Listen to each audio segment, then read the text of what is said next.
আজ গ্রামের বাড়িতে ড্রোন ক্যামেরা উড়াচ্ছিলাম। চারপাশের প্রাকৃতিক সৌন্দর্য ক্যাপচার করতে করতে চোখে পড়ল এক ছোট্ট ছেলে বিলে বসে ঘাস কাটছে। আমি ড্রোনটা তার কাছে নিয়ে যেতেই সে ভয় পেয়ে দৌড়ে পাশে ডোবায় নেমে পড়ল।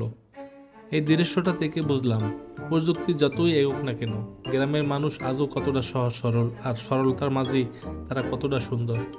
2025 সালে এসেও গ্রামের এই সরলতা সত্যিই হৃদয় ছুঁয়ে যায়। যখন দেখলাম ছেলেটা অনেক ভয় পেয়ে গেছে এবং লুকাইছে, অবশেষে আমি ড্রোনটি সরিয়ে ফেললাম এবং পরবর্তীতে তার কাছে গিয়ে ড্রোন সম্পর্কে বিস্তারিত বুঝিয়ে দিলাম এবং ড্রোনটি তাকে দেখালাম।